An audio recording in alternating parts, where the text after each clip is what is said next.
Welcome all, and thank you for attending the August 10th UAC meeting. Bring the meeting to order. Thank you. One of those days. So I guess then, Josh, just the normal confirmation that everything has been posted. Okay. And as it was stated, and just I guess we'll just state it, everybody's here except for Todd. Greg Todd and Howard and Niall. So as far as this roll call goes, we'll start with the public comment. I see nobody in the audience. We'll go straight to the phone line. And if I guess, was there anything that was emailed and no additional calls in the beginning? Okay. So, sorry, Holly. So we'll go to the phone line. So if you have any comments on the agenda, if you please call 702-589-9629.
Okay, not hearing any comments, so we'll close the first comment period and we'll go to the first agenda item for possible action approval of the July 6th Utility Advisory Committee minutes. Does anybody have any comments on the minutes?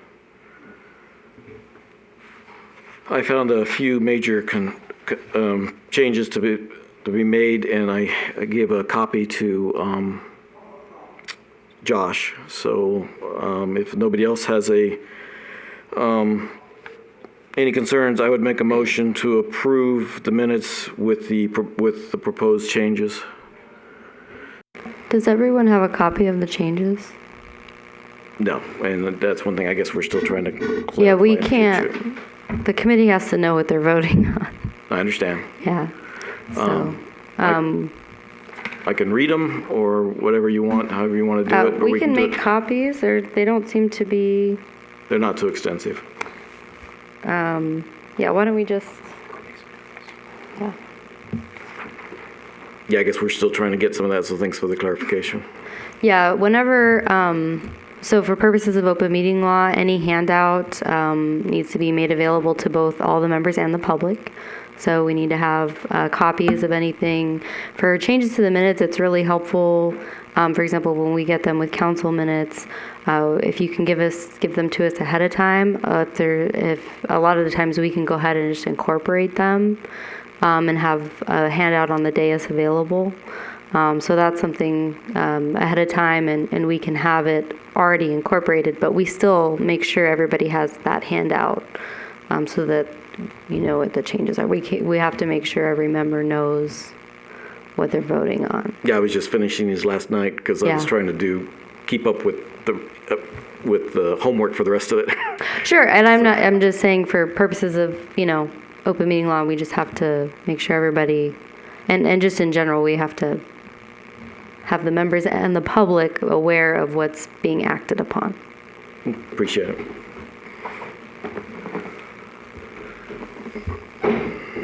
So what I'll do, if it's okay, then I will, so if they're just a handout, can they just read it? Yeah. Just read it and we'll get everybody a few minutes to read them? Yeah. And to see? Okay. Mm-hmm.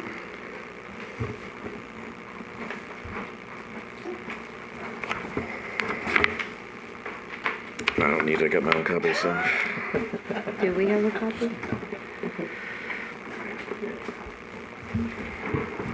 So if everyone just read the comments, it's just one page. It was just some of the things I wanted to, for future reference, to try to make sure that it was documented a little clearer.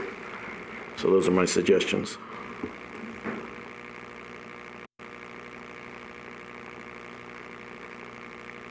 Yeah, the committee members should just review, ensure that the changes reflect their recollection of the meeting, and if everyone's in agreement, then the motion can be made.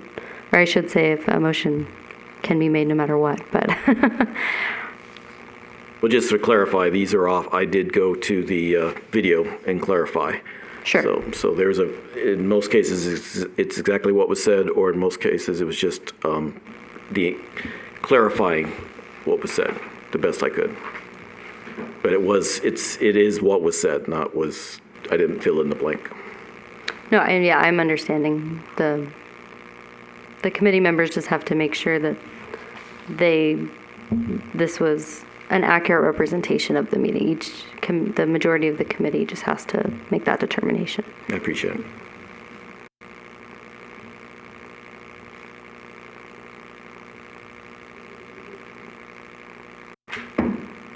I will make a move that we approve the changes to the minutes as presented.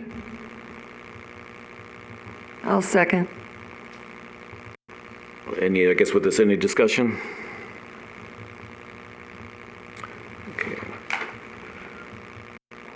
All in favor, say aye. Aye. Any opposed, say nay. Passes unanimously. Okay, so I guess then we will go to the second item, discussion and possible staff direction regarding the amendment of the Boulder City Municipal Code, Title 9, Public Ways and Property, Chapter 8, Water Utility Regulations, and Chapter 14, Boulder City Water Conservation Plan, and Title 5, Boulder Regulations, Chapter 6, Swimming Pool Code, to modify and establish additional rules and regulations regarding water conservation. Brittany? Thank you, Chair, members of the committee. Brittany Walker, City Attorney. These changes will look familiar to you. The majority of them have already been presented to you by SNWA. The bill draft may look a little bit different.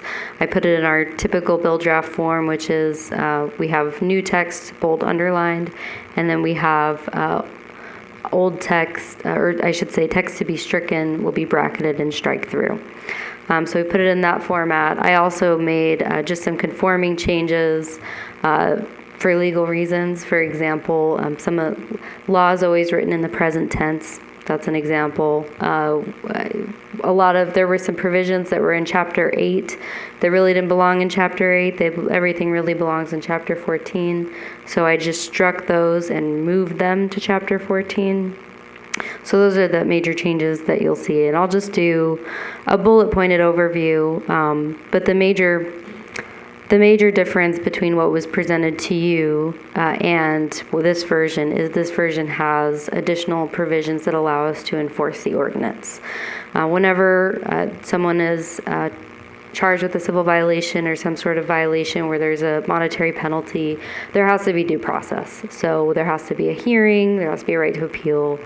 That was not provided for in the old statute, so we essentially never fined anyone because there wasn't really clear authority to do that. So I modeled the enforcement provisions off the City of Henderson's Water Conservation Code, and they're here for you to review.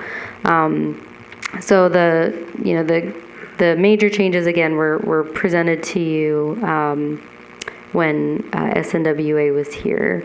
So if with the committee's discretion, I would just highlight the enforcement provisions unless you want me to walk through the whole thing. I think I had a few questions and just try to clarify on, I think, starting on 914.5, 914.6, I think. Did anybody else have anything before that they wanted to discuss? I think that there's two things I'm trying to make sure I understand. Sure. Is I think first starting with so I guess actually starting with 914.7, we've got landscape watering restrictions, and it says residential, and I don't see where commercial. So if it's just residential, how is commercial following a water schedule? Well, there is no commercial turf allowed since the code was adopted. So there is no commercial watering schedule. It's a residential watering schedule. Yeah, but don't they have plants and stuff like that? So this is still related to, well, if you have any type of sprinklers, I'd assume this would be on any sprinkler you'd be using. Well, this is existing code.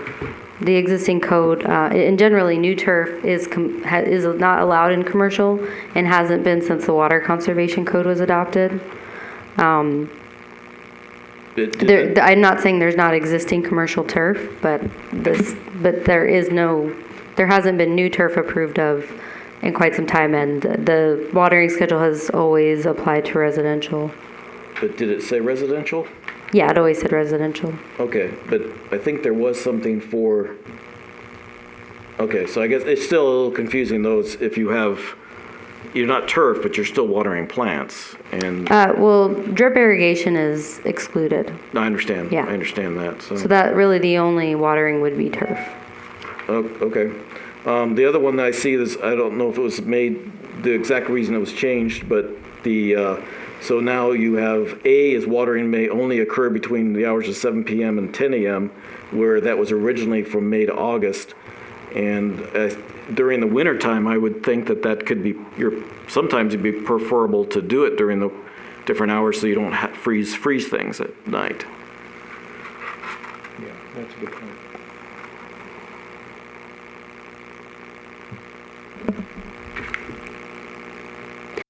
The way I read it, okay, so you're saying in the wintertime, it would be advantageous to water outside the 7 p.m. and 11 a.m. window? Correct.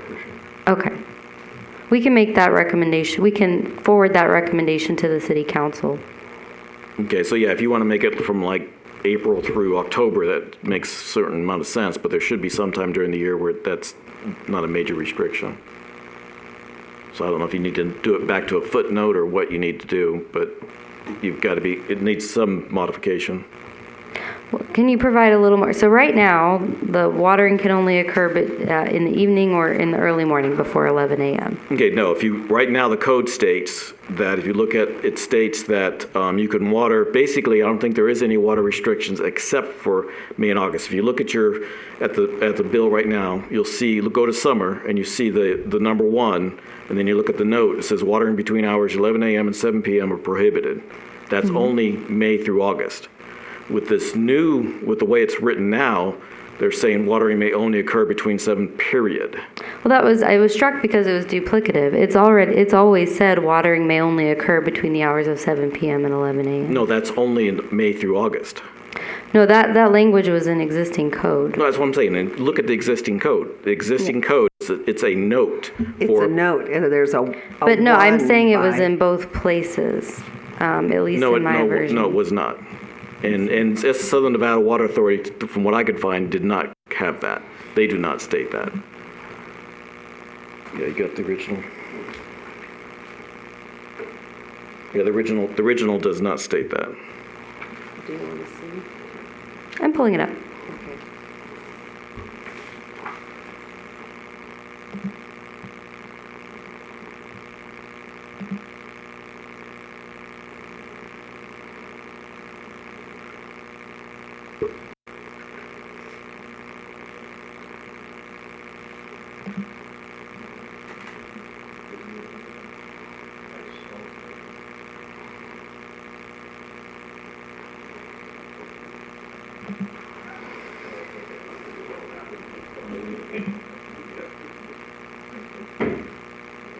Okay, I see that. That was a misunderstanding then. I thought it was duplicative. I didn't realize it must have been in the word conversion. It included it in both places. I'm not sure. So we can just change it back to existing law where that prohibition is only in the summer. I'd appreciate Yeah, that. we can do that. Thank you. Mm-hmm.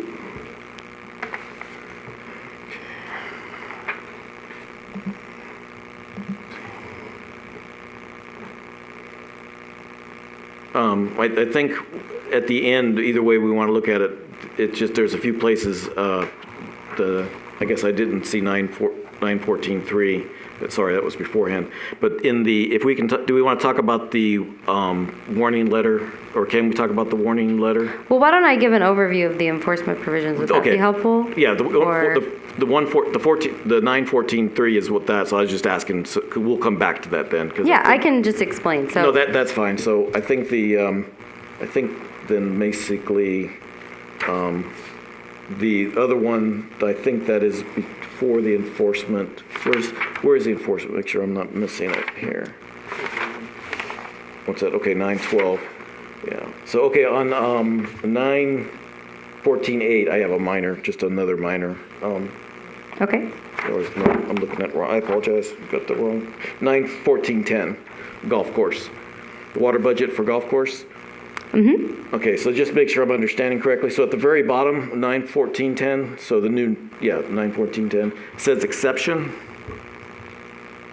Yes. And I'm not sure. I'm being probably nitpicky, but I'm just trying to make sure it's understood. It looks like it should be a note, not an exception. I agree with that. Yeah, that's existing law. Okay. So, but that's true. I don't agree. It's not really an exemption. Okay. Can we suggest we just cross out exemption then? Yeah, I think that makes sense. Okay, thank you. And then I guess, let's see, the ornamental fountains. So does anybody else have anything? The only other one, I guess, on, let's see, page 8. Is that, where did it start at? So I'm sorry, landscape material restrictions, 914.8. And this is just pure clarification as to making sure how it's the formatting's going to be. So you've crossed out the portion of A and you've brought in, so on page 8, you've crossed out the A and it starts off single-family, multifamily homes are prohibited, and then you've got that paragraph, then you've got the installation of new turf. Just how is that formatted? I'm sorry, it's being picky, but just to help. Essentially, so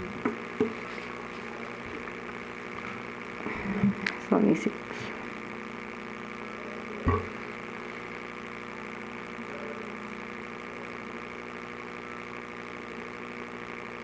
Yeah, so the top is applicable to new construction. So essentially, new turf is completely prohibited for new construction. And then I went back and forth on whether to repeal all of that because I thought it didn't hurt to leave it in because that's the standard for the grandfathered in homes. So if you are an existing home, you still can't install the new turf in common areas in residential neighborhoods, and you can't install it in your front yard. But if you're an existing home, you could install it in your backyard. So that's just intended to be a new subsection A, just to make it clear that the existing homes can, if they wanted to, install turf in their backyard, because it's not retroactive. Okay. I was just making sure I understood the formatting. And we'll help it. Okay, thank you. So I guess, I'm trying to follow my pages, apologize. Okay, so the enforcement. So does anybody else have anything before the enforcements? So I've got some concerns, but if you could, I guess probably if you go through it and explain it to us, then maybe, is that what you were saying, Yeah, Brittany? Okay. yeah. Then So again, we this can was modeled off of Henderson. This is, modeled, it is tailored to Boulder City, but essentially in substance, it's very similar to Henderson's code. Essentially, this is an administrative enforcement mechanism. This is common, and the way it's currently done is if somebody is committing water waste, or somebody's believed to be committing water waste, I should say, somebody can file a complaint. We usually see a lot through our C-Click Fix app, or somebody will call. And so we have a person in Public Works dedicated to sort of investigating these.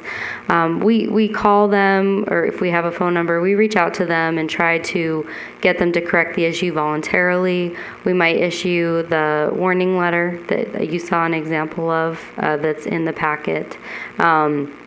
And try to get the voluntary compliance. We've never issued a fine again because we've had concerns that we don't have enough legal authority to issue the fine. And that's really what the purpose of the ordinance is. The purpose of the ordinance is giving the city legal authority to issue a notice of violation. So nothing in the ordinance prohibits us from trying to get voluntary compliance before we issue such a notice. And that's really what our practice is. It's not really typical to have that in the ordinance because it's not something we need authority to do. Whereas the ordinance is what we need to provide us authority, if that makes sense. So that's why the ordinance really just contemplates the notice of violation as the first step. The notice of violation, you'll have a date specified in the violation to correct the issue, and it will be at least 30 days under the existing language. So some things, may require a little bit more time for homeowners to fix. That's why there's some flexibility in there for the date of compliance. Person has to request a hearing by the date, either the 30 days or the date of compliance, whichever is later. Typically, we would, again, it just depends on the violation. It gives the officer, code enforcement officer, the discretion to put in that date. If the person doesn't believe that they are committing water waste, they can then request a hearing. That hearing would be before the utilities director or their designee. And that person would have an opportunity to present evidence explaining why they are not committing water waste, et cetera. And the hearing officer would have the authority to uphold the violation or give the person more time to fix it, et cetera. If that person is unhappy with the results of the hearing, they can then appeal to the city manager. And that's the process. There's also additional and these are also based off the City of Henderson's code. Essentially, if there is a violation and that person hasn't, that violation is a final order, the person hasn't paid the fine, there's various ways the city can enforce that, such as if they apply for a permit, we can condition the permit upon them paying the fine, things like that. So, we also put in a provision that the fines would be, that we collect would be used for water conservation. So types of things we could use it for include even doing additional turf rebate or smart irrigation meters, that type of thing, so we can help our residents get compliant or at least save water. They would already be compliant, but take measures to save water. So we want to make sure that those fines go back into the goal of this chapter. So that provision's in there.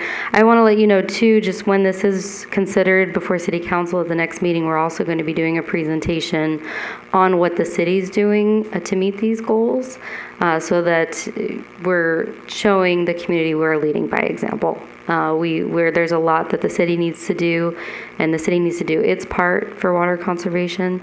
So just as an aside, I wanted you all to know that we are going to be presenting what we're doing. So with that, yes, please, I thought that might have preemptively answered some of your questions, but so if you have specific questions on the enforcement, happy to answer them.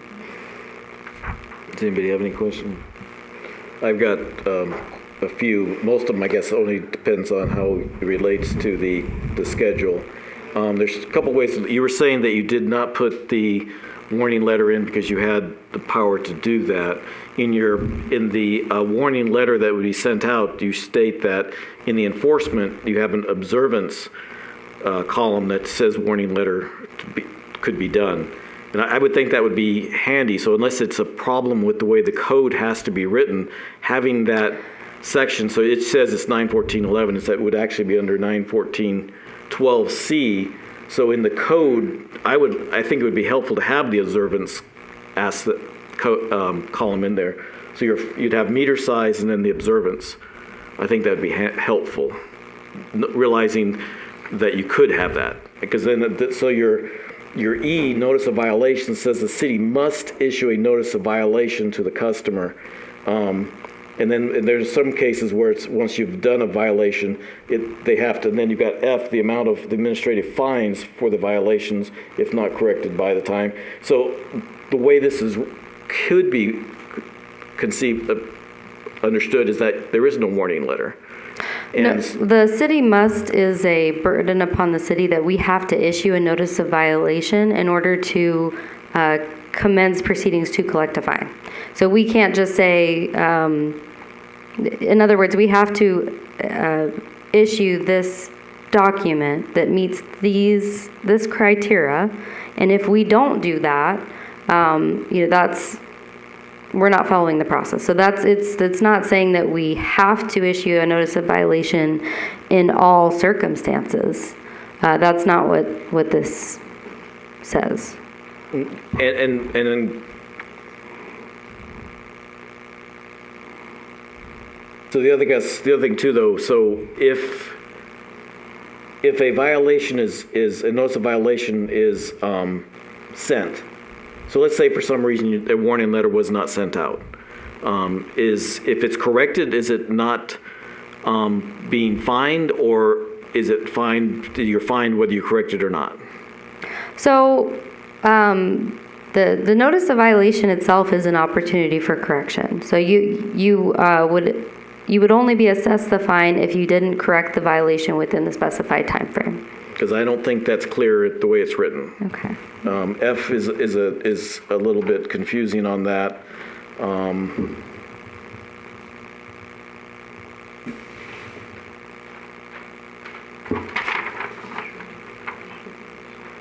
Well, right here in section 4, it says the property owner or person cited must respond to a notice of violation within the time prescribed in one of the following ways.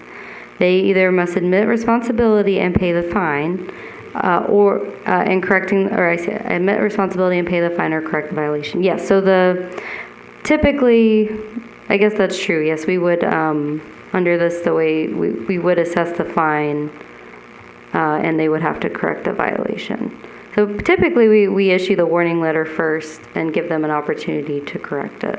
That's our standard practice in general. Like, that's what we do for any code violation, not just water waste. Well, then how does the citizens know that? Because if it's not in the code, by having a warning letter, at least it's in the code. So unless it's that we can't write the code that way, having the warning letter shows that's where we can find it. Yeah, I mean, we could put that in. We could put that in here if you'd like. I can forward that as a recommendation if there would want to be a motion on that, we could forward that as a recommendation to the city council to include that in the code.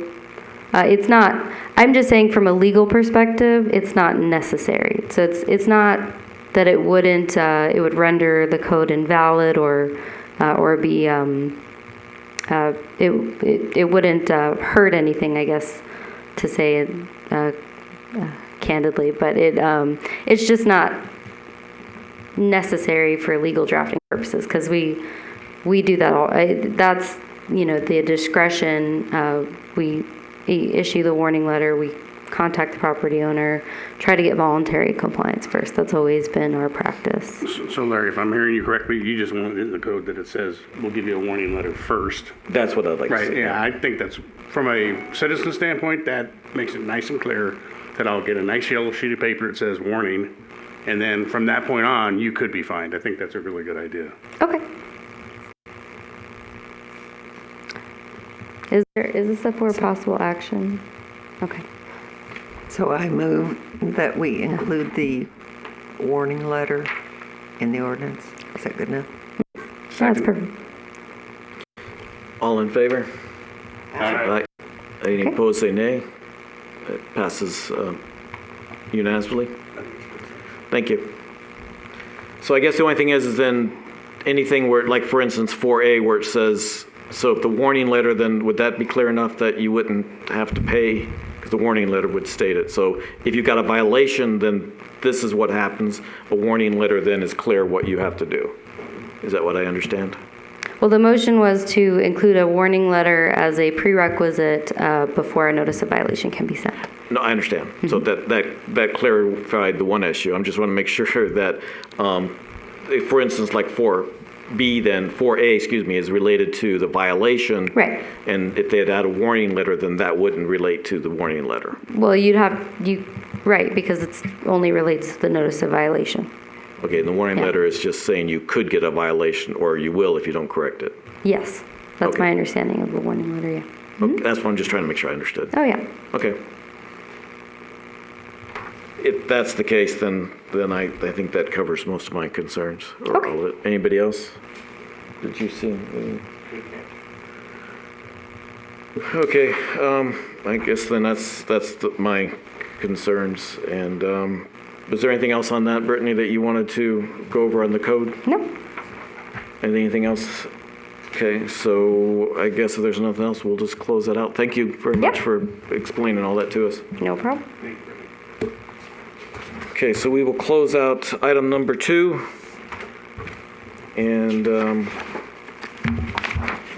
item number 3, update on ongoing capital improvement projects and utility fund capital projects year to date provided by staff. So Joe?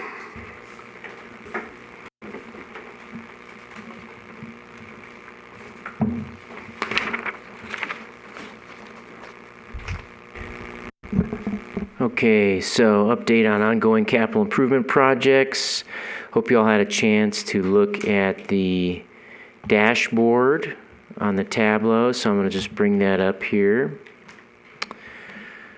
So major items to report. Red Mountain Feeder. That has finished its final fiber test.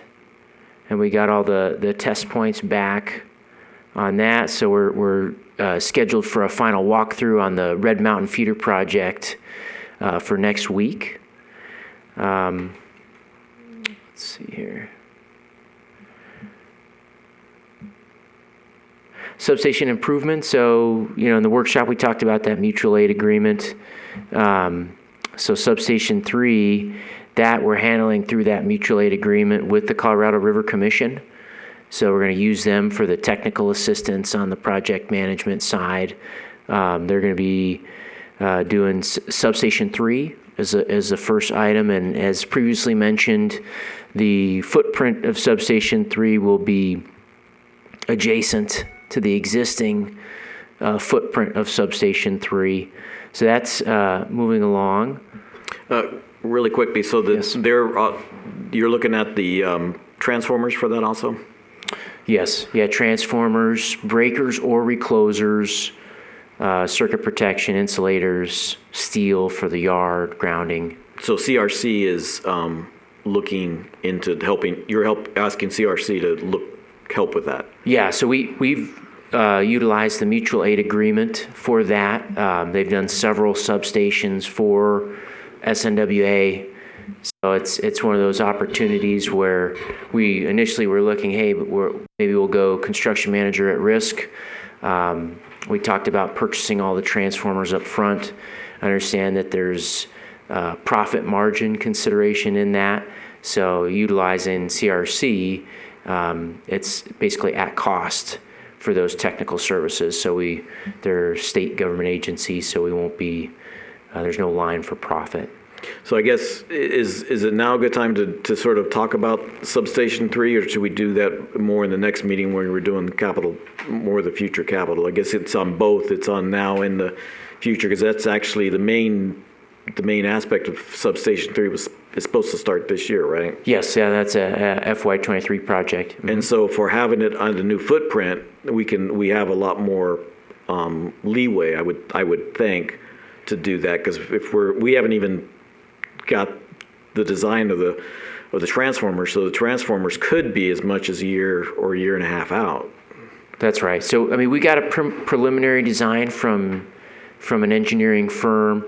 We've modified that we've increased the capacity. Okay. So, like previously mentioned, we're going with the standard size of a 33 MVA transformer, and that's the 2. Same setup, same design of how the substation will be laid out, but the capacity of the transformer has been increased. So does the design follow the same general idea, footprint of the other stations in town, the other like 4 and 5 and 6? Yes. Okay. Yeah. But is this, well, actually, because this was actually, you're sort of starting a new one, I thought, or is it going to be using the footprint? Because So we're 3 gonna will sort of be the guide for 4, right? Well, well. That's what you know more. But Not necessarily the footprint guide. I mean, it's the design of the transformer itself. There might be some slight modifications and differences, like the control house and stuff like that. But the bus layout and that's pretty much all going to be cookie cutter approach to the other, similar to the other stations, I would imagine. that's the goal. Okay. Yeah, that's a goal for several reasons. Yeah. Yeah. No, I agree. I'm just trying to understand what we have in the past and what we're going in the future. I'm just trying to understand. And I guess we can talk about that more in the capital because we'll have 4 coming up and 5 coming up in the future capital. So maybe that's better to discuss later. So is there any time frame on that anything might be started on Substation 3? So first steps are to get a complete cost estimate, like a expected cost, to see if we're on target with what we've allocated in the capital improvement plan, or if we need to make any kind of adjustments.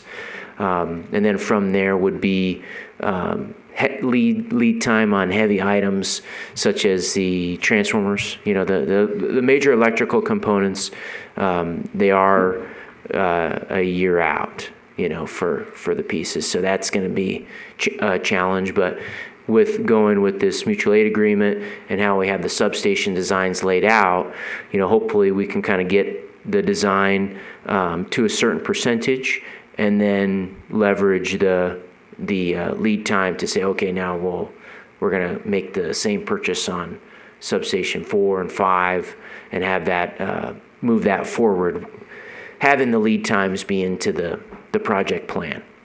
Okay.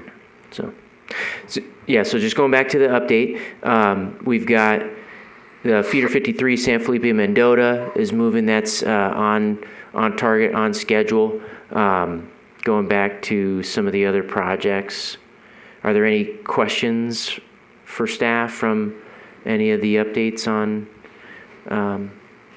That 53, I had an opportunity to drive San Felipe the other day, and it looks like most of the underground work's been done on that, all the way down to the south end. Is that right? It's very close to being done. Yeah, I would say it's in at least the 60% range. So yeah, it looked pretty good when I saw it. So I was happy to see that. It looks really good. Yep. Yeah.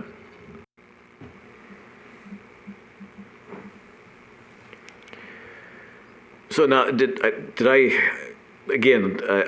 spent a lot of time trying to get everything else covered for the 2 meetings, and I didn't have a lot of time to spend on that, on the dashboard. So if I understand correctly, because I figured maybe everything hasn't been updated yet, I didn't see the new ones on there.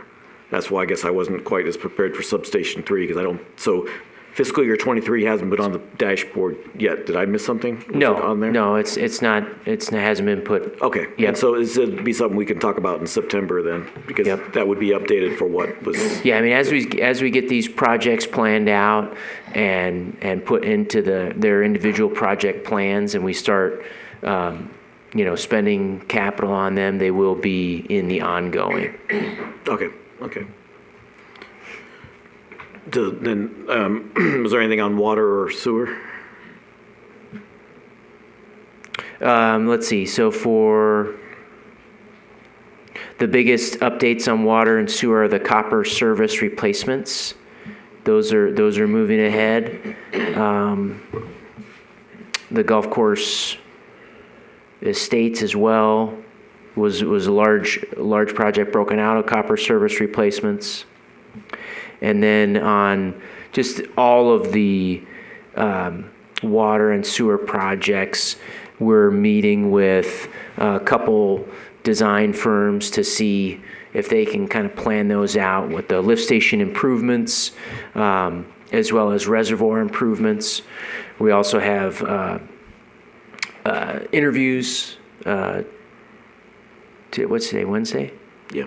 Tomorrow, interviews tomorrow. Sorry, yeah, interviews tomorrow for utility engineer, Oh. and so we're hopeful that we'll be able to bring someone on board to really kind of hit the ground running with a lot of these water and sewer projects. So, as I get updates on those, we'll keep you posted. But everything in the dashboard is updated and accurate. So if there's not any specific questions, I did have one, because Okay. I apologize, maybe it's been updated, but I think it was on the last one. The last one, I thought it said that 75% of the meter grant money was allocated for the golf estates. yes. So there were supposed to be 306 meters, I thought. How many meters are being installed down there? So we got 100% of the grant spent for that reclamation cost servicing grant for the water meter replacements. We'll have to figure out exactly how many meters were done because it was a mixture of sizes. The agreement, that was all the same size. So that will need to be adjusted and that info sent to them to make sure we're still between the lines on the agreement and there's no issues. So that was them reimbursing us for the meter purchasing and our cost sharing for the installation costs. So that's actually been, we have spent all of that has been planned out. Okay, so it's actually two separate things. You have the meters were purchased, and they've been purchased 100%. Mm-hmm. But again, was 75% of the meter grant go to this one project, Gulf Estates? I believe 75% went to that, and then the others are the large. So I can kind of follow up and get back to you on where exactly that is on the installation, but we have broken that out. So that individual CIP is $150,000, right? Right. Mm-hmm. 75 for the meter purchases and 75 for the installation. So as we get that work done for individual projects, we charge that to that amount. Right, and you were going to try to get, I thought it was within the grant to do a few commercial projects. So I think the grant was actually all the same size. Well, but you have a few commercials that work within that size, don't they? That, I don't believe so. You do? You're shaking your head, A lot Eileen. of commercial businesses here that only use 3/4 inch meters. Okay.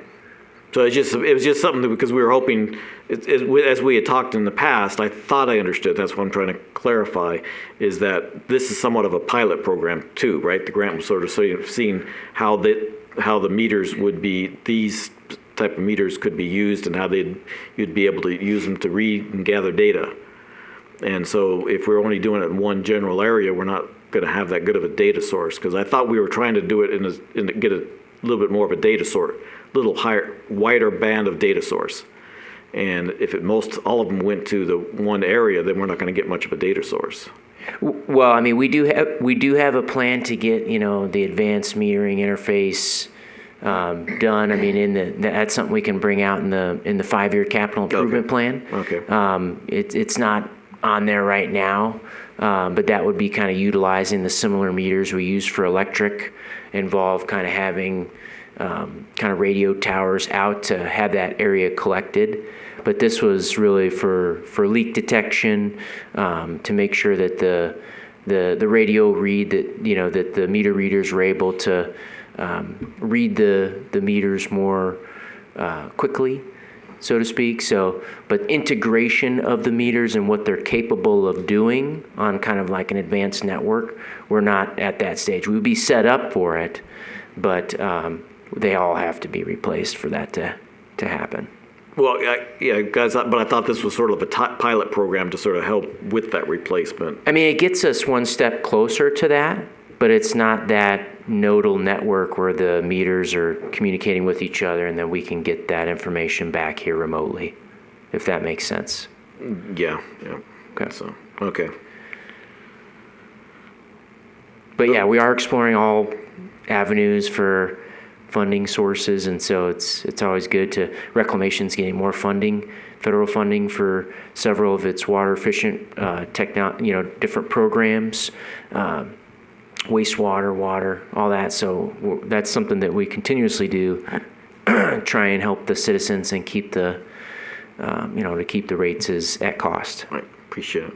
Any other comments on that one? Okay, so was there any, that was it on the updates for the water and sewer then, or everything? Yes. Okay. Okay, I'm sorry, any more comments on that item? Okay, so Joe, you didn't have anything else?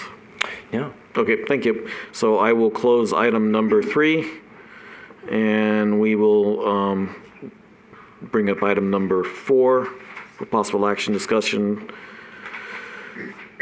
of committee goals, priorities, and deliverable requests. Do we have that to bring up again, or did you have anything, Joe, to go over?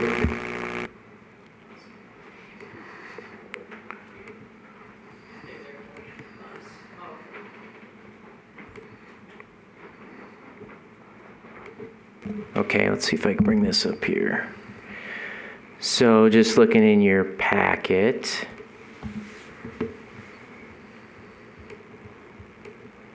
Committee goals.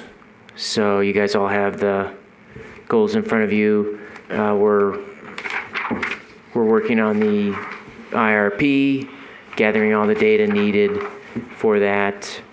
It's a requirement for one of our contracts with WAPA. And feedback in the past has been to do the format of the 2013 version, if that's... Well, I was thinking if we could at least use that. It gave a little bit more data on the 13th, so it was a positive. Okay. I thought it was a positive aspect. Is that, last meeting you said you were going to look at it. Is that something you've had a chance to see if that's feasible or not? I think it could be feasible, yeah. So we could go back with that type of format. Okay. That's, I guess we just, so again, I don't think it'll take too much time since we're talking about the goals, and I think it'll help in going into the next item anyway. If it's okay, we can, into the item number 6, sorry, 5's a little different. But if we just say, okay, so number 1 is what we're going to, the annual review, 5-year SIP is what we're going to be doing in next meeting, correct? We're starting that? Correct. Okay. And then we've got, are we going to be able to plan a rate review in the next couple of months? Is that going to fit in? So number 2, if we go to the number 2, then that we've added as a bullet the rate review, which we've talked about as a workshop. Right, for October. Okay, so that still looks like something we can do in October? Okay. And I guess we'll put that at number 6 then, look at the current future agendas. Anybody else have anything on 1 or 2?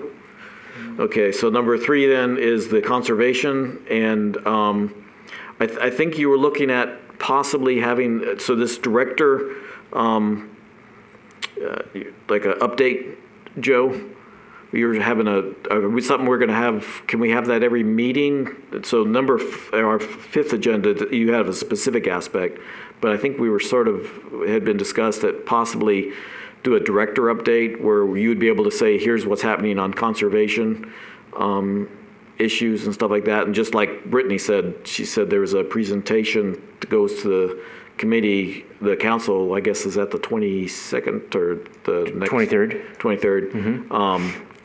That would be interesting to see. So that's going to be part of the package?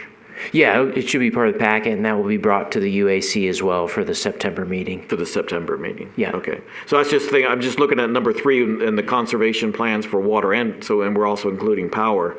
And we might have to do something with power. So you're just trying to figure out if we can just do updates, and that might help everybody. You don't have to worry about major things. We can just update it, and then as major things come, we could possibly put something specific on an agenda item. Yeah, I mean, updates, we've met with Silver State and discussed community solar. We've looked at what would it take for us to do that. So we offload resources in February.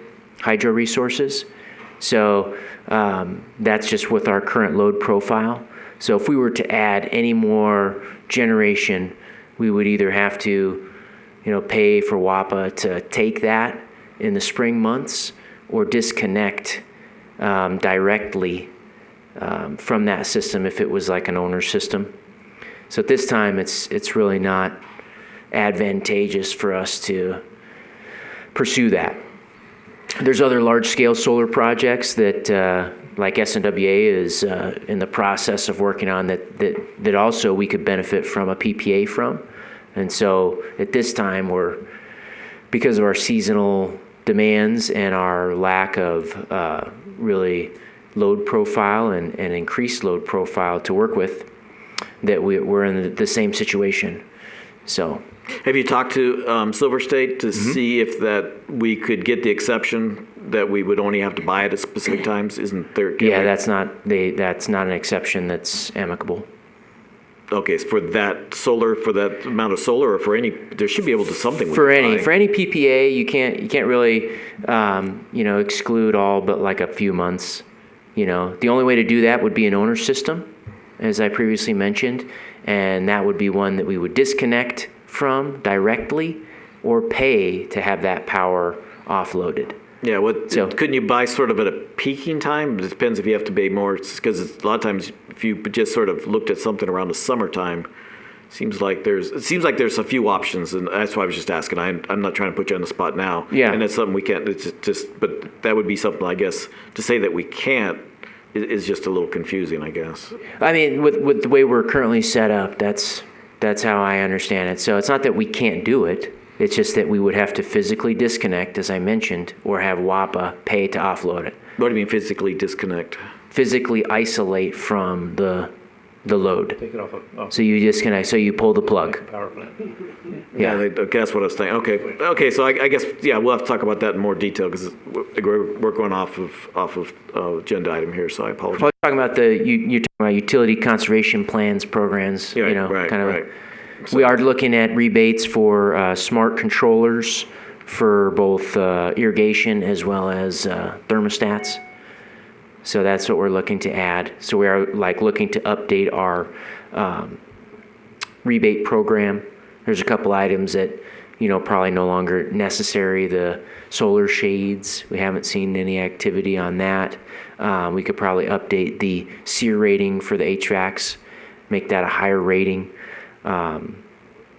Those are items that we're looking at to update our electric rebate program. So that's what kind of constitutes our conservation plan for electricity. Okay. Okay. And then item 4 I mentioned already. We're working on that. And the October date. If we're going to be doing the rate workshop or with that seems a little ambitious. We may be, that may be a November, October-November timeframe, but that's the. Okay, so are you planning to take it to council in November or in December? December. You bring it to council in December? Yes. And then you have till the end of December to get it to WAPA? Yeah. Okay, so I guess then we would have one meeting to make comments. Yeah.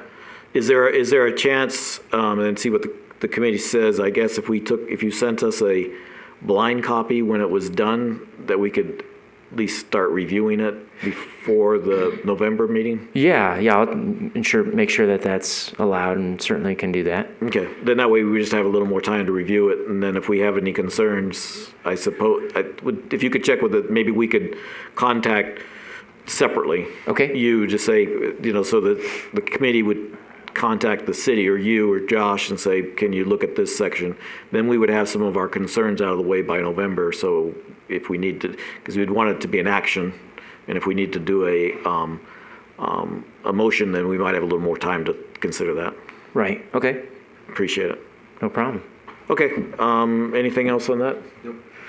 I appreciate that. This section helps, just like we did now, so we sort of keep out where we expect the next couple months to what to be looking at. Very good. Thank you. Did you have anything else that you wanted to go over on the goals? No, I'm all set on the goals. Okay. So I guess we'll close item number 4 and go to item number 5. Update from the Utilities Director regarding water and power consumption. Okay. So this is kind of a new update that we're going to do. It's a director report. So what I'll do is kind of go through what our consumption was and electric and water. Is there any way you can bring that up on the screen? Is that something we can do? Holly? It's in the packet. Let's see. We'll bear with us just one moment, and we'll get that coming up. Because again, that's those dashboards are very difficult to print, so we can't really bring them here to follow along that easily. I had to get it in the budget to get you guys all tablets or laptops or something to bring in for the meetings.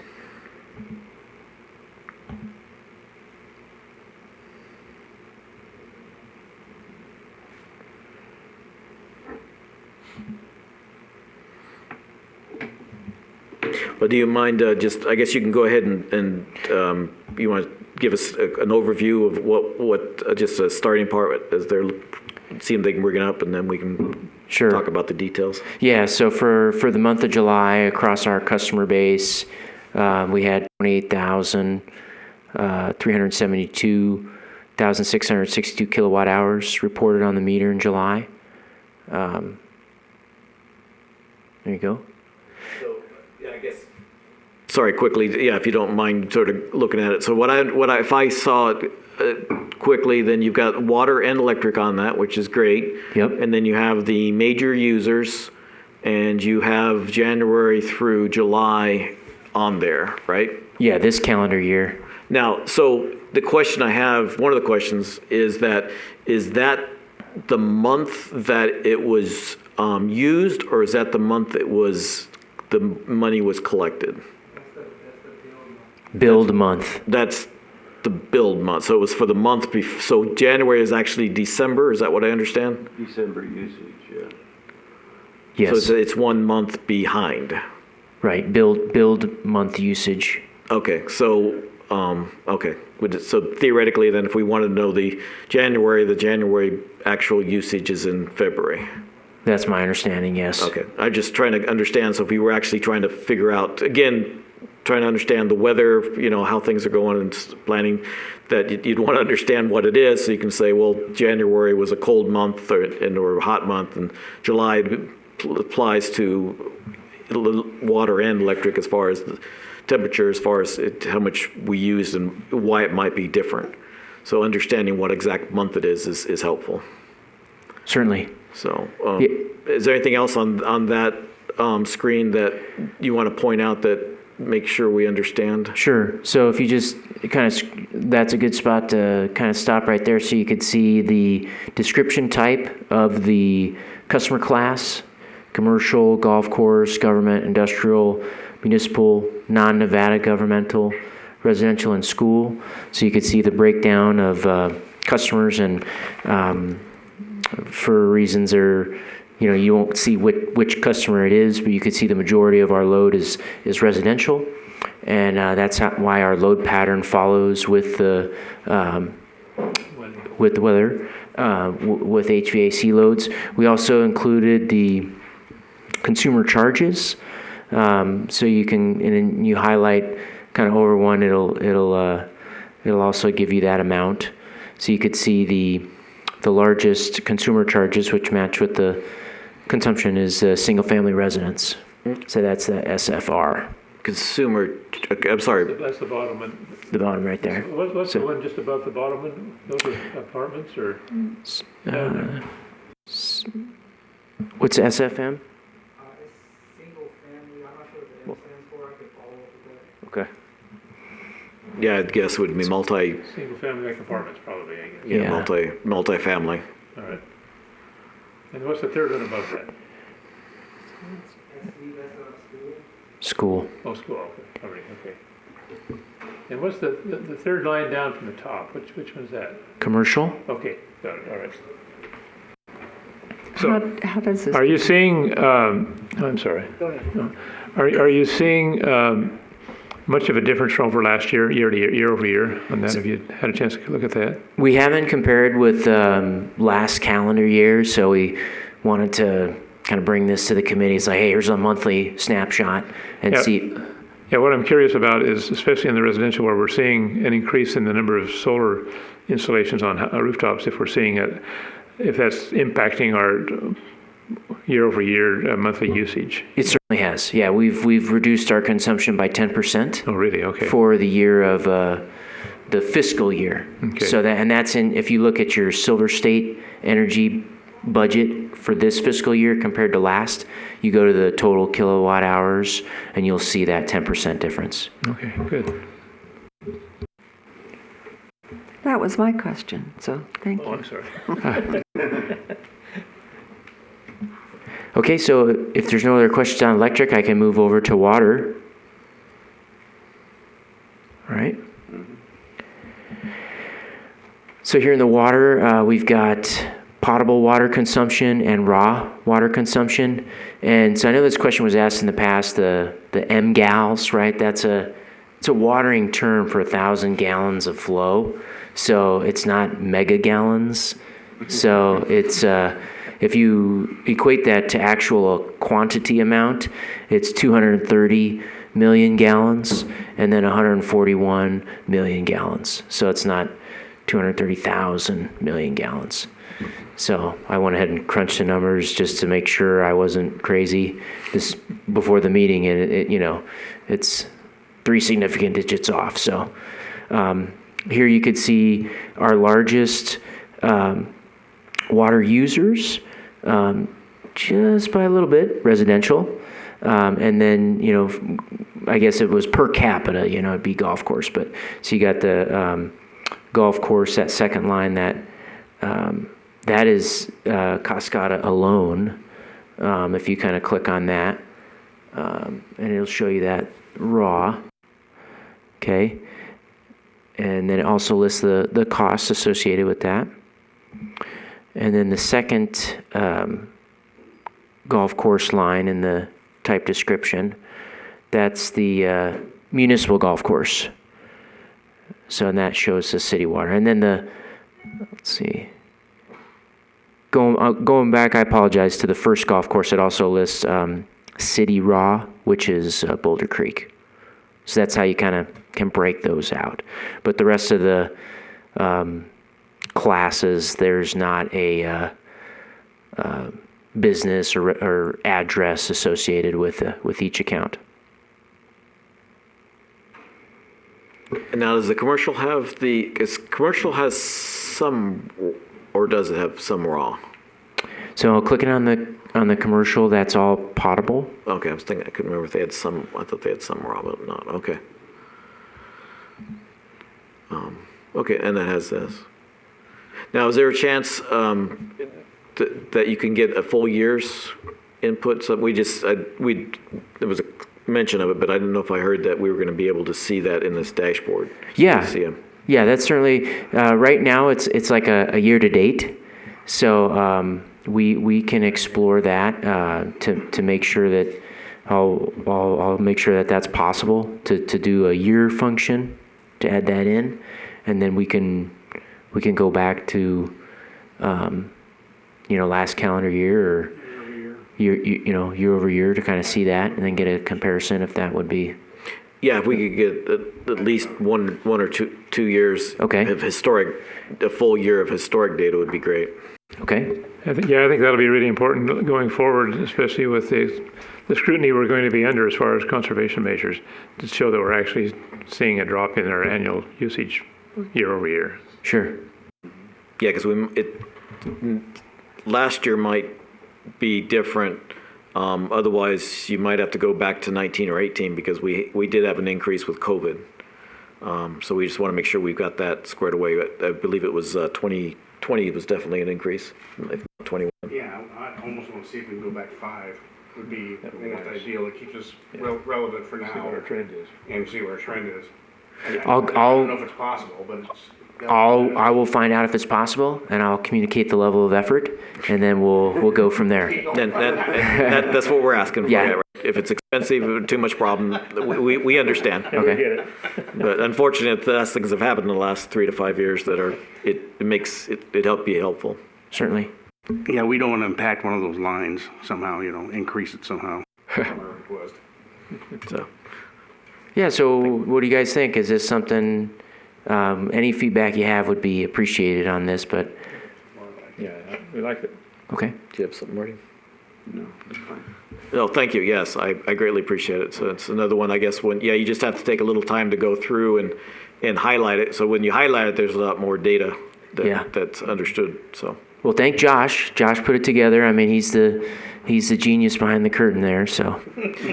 Thanks, Josh. Yeah. Josh. And I guess if in the future, just so it's not a surprise, if we can have some of these dashboards, if we can bring them up during the meeting, it'd be helpful. Sure. So that way, because like I said, not necessarily being able to bring the stuff with us. So, okay, Very good. appreciate it. So, anything else on thank you very much. And so I guess you were saying that this director's update would be something that we'd have, can we do something on this every time? Because if it can take anywhere from 5 minutes to a half an hour, if there's really nothing going on, then, but it'd be helpful to anything that you have information on to bring to us. Certainly. I also think it'd be beneficial if we could review that before the meeting also, because we're going to end up somewhere along the line asking questions that you're not going to have the answer to right on the top of your head, or maybe you will. Right. But that way we can prepare you for what we're going to, be thinking about at least. So I'd encourage you to, just download the packet, and then the link is the same link. So, and it's the same idea as the ongoing CIP projects, and just, in your free time, just utilize it, and then we'll be updating it periodically. Well, just make sure what it is, because it might not be as clear as, it's either in the staff report or it's in the. It's in the packet. Yeah, I know, but what I'm saying is it's a link.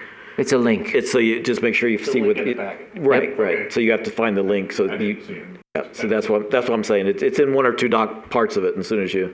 Yeah, once you I'm click just- it, you can just bookmark it on your computer or tablet or whatever, so that way you always have the link. Yeah, I was just making sure you understood where it was at in the pack, because Yes. we had been looking for separate things, and so it's a link now, and I was just trying to clarify. Yep. So I appreciate it. Okay, anything else on the update? Okay, thanks a lot. Okay. We'll close item number 5, go to item number 6 for possible action discussion regarding potential agenda items for upcoming utility advisory committee meetings. Okay, so if there's, the next meeting on schedule would be the first Wednesday in September, now that we're back on schedule with the renovations being completed. We can have that meeting at the time we typically had it, at 3 p.m., or if 1 p.m. is a time that works out with the committee, we can explore that as well. Do we need to, well, we can do a discussion really quick. It's action, we can even make a motion if we need to be, but which works better for the committee? In the summertime, we were told that some of the staff members are only here till 3:30. If we had it started at 1, we wouldn't be imposing on their time. We could either do it in the summertime or all the time. Is one dual? Andy, are you? One's doable. What about, was everybody else? I'm good. I like one. Okay, so maybe we should, and if you can put, I think we can either put if you could put a text out to make sure, but I think why don't we tentatively say for 1, and then I guess if you could put a text out asking everybody again, and then that would include Greg and Howard. Okay. And make sure 1 isn't a problem. All right. For next, so make sure they hadn't planned something, since that's, and then we can figure out what to go from there, if that works good or not. Okay. So if that works good for the city too, then let's tentatively plan for 1. I don't think we need a motion to it, to just ask you to send a email. I don't know. Just do one, just be safe. Okay, well then I'll make a motion that the city sends us email out to the committee, making sure that 1 o'clock is okay for September and for possible future meetings. So, anybody I'll second it. Okay. All in favor, say aye. Aye. Any opposed, say nay.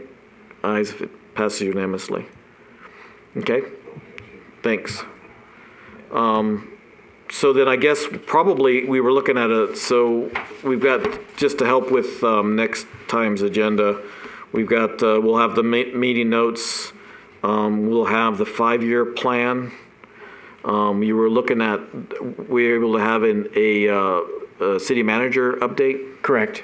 Okay. Yeah, and that will be the presentation presented to council. So we'll be on ongoing conservation efforts. Okay, okay. Because I was thinking it was, at one point, we'd sort of talked about here are some updates in the city, period. I thought we had mentioned it. So mostly, or is it mostly just the updates are related to conservation? I think this one will be the updates related to conservation. Okay, okay. And so then you'll have the update of ongoing capital, right? So we'll have the 5-year plan and there's two separate issues. Correct. And then we'll, I guess since we didn't seem to take too long with it, is everybody okay, and is the city okay with continuing to keep the goals on as a agenda item that we can just keep? Yeah, it's just a check at. on goals to make sure the calendar, we're on track with our goals of the committee. I think that's fine. Okay, and then you're saying that you're okay with having the director's update? Absolutely, yeah. Okay. And then just again with the last, so it looks like the last 3 would be somewhat permanent, or at least we'll discuss it each time to make sure it's reasonable, unless we have a really high agenda item. Right. So I think, am I missing anything? I guess that was it. So the big item is the capital, The 5-year. 5-year. Yeah. And then the rest of it, really, it's just more of updates on things going forward. So I guess I would see 1, 2, 3, 4, 5, 6, 7 agenda items. Am I missing something? I think that sounds about right. Is everybody okay? Sound like good? Okay. And then, so then if we can talk about, so is there anything else for the September meeting that, for possible items or that we'd want to discuss at that meeting? I think we got it covered. Okay, so in October, are we, and what does the city prefer? Do we want to go with a workshop as the rate review? So to try to start, do we need a workshop and a meeting, or just a workshop? And just do the workshop in October and that's all we do? No formal meeting? That would be nice. What's that? Yeah. Won't we be starting discussions about the budget, O&M budget? I believe so. I thought O&M budget wasn't until January. Yeah, I'm sorry. Yeah, that's, When does it go to council? I'll need to double check the calendar to see. I thought it was, this year, was it March or April? March. Okay. That was March. I know one of the things that we had talked about was trying to make sure that we backed up our input early enough to get it into the budget before it gets presented to city council. Yeah. And we've run into problems with that the past several years, so. I think January is a good time. That's I think the beginning for the O&M budget. If I could recall that, I could follow up on that and make sure that that's accurate. Okay, thank you. Well, the one thing we do, though, the one thing is the SIP budget. So we'll be talking the SIP in September, and then that goes to the council when? The SIP budget. The CIP? The capital CIP thing. I'll have to double check on that. Because if that goes in November, then it might see because I think we need 2 meetings to work on that. One's a discussion, and one if we have any motion or report or anything like that, how we would do it. Okay. So I guess September, we can figure that out. We can figure out going forward. And then we can decide if we could possibly have a workshop and then have a regular meeting that opens and closes just to vote on something. I'm okay with that. If we had to. If that sound, we did that in the past, we'd just make sure. So what we're saying is we'd do a workshop and then we'd have a meeting right after the workshop. Like this? Yes, and then Okay. something we could vote on that would last half an hour or so, or Very less. good. And that would allow all of us to say, okay, what we talked about in September, we want to do something as a motion to cancel. Sure. So I guess to go forward to get people prepared, then it would be we would just do our regular meeting time the first Wednesday of October, and we'd do it as a workshop. And then do we want the workshop just to be on rates, or do we want to include one or two other items? First off, just so I'm clear, so the SIP and the O&M budgets have two different cycles? They go at, the CIP is going to be working on now. So that process starts this month, and utilities is going to be first in that. So that's why we'll be able to bring the 5-year CIP and kind of discuss that and have time to go back with the committees, any kind of advisement on that process. And then the O&M starts after the holidays.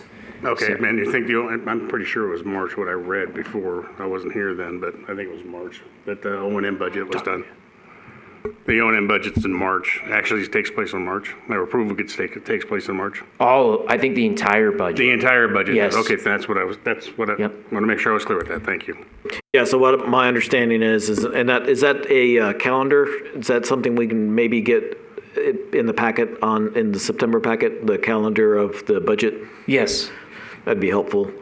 So what it is my understanding is that they're asking the council to tentatively approve the fiscal year, this would be the fiscal year 24 capital in November, December. And then in March, they're tentatively asking them to approve the budget, if I understand correctly, and then by May is the final approval, if not in March. That's the way it has been, but I don't know if things are going to change or not. Yeah, I think that was how it was done this fiscal year, so would imagine that it would continue. So, yeah, so then so that's what we got to figure out again. So in November then would be a good time to discuss the future months, January, February, March, and figure out what we want to do for the overall budget and stuff like that. So what we might have differently in the agenda items. Very good. Okay, so if it's okay, so we won't discuss it, we'll just asking about future, is I can try to put something together related to the budget and give it to Joe and then have him send it out. And we do I would like to sort of put something together as a handout or something for the budget, if that's okay with the committee in the city. Is that something we can do? Yeah, I don't see why not. So I would try to, I'll do my best to get some items that we can start discussing the budget. So just sort of an overview of just some highlights, just a big broad spectrum. But I think so since we're going to we'll have a little bit of time in September, but what we'll be looking at, I think, is the resolutions and trying to understand and what would need to be for the future. But what we want to be looking at, what we want to ask a consultant to review, I believe, is one of the big things also. Yeah, we're looking to get a rate study, a rate review done in the beginning of FY24.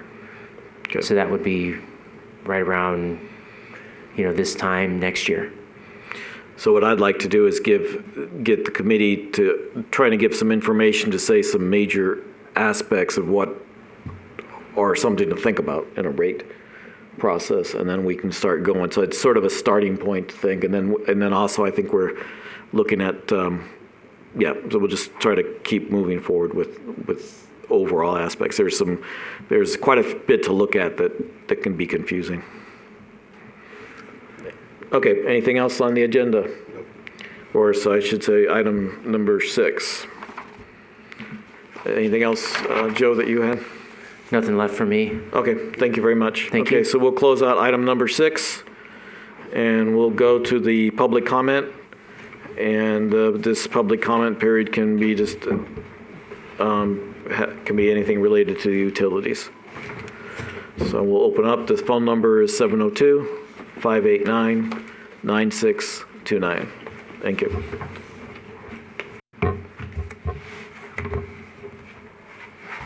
The way we were talking about it, it sounded like there was 2 cycles. There was one for O&M and one for SIP. Oh, I see. Yeah, That's different where I got budgets, yeah.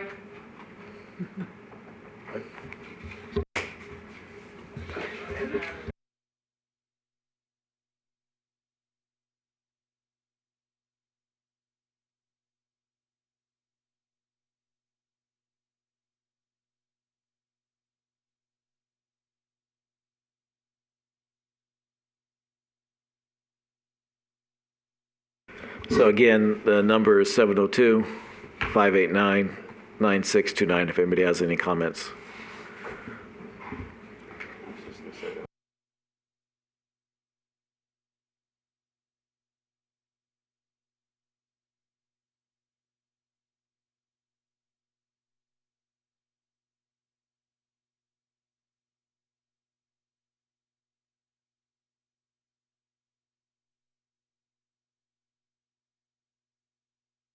Okay, not hearing any comments, then we'll close the comment period and I'll put a motion to adjourn.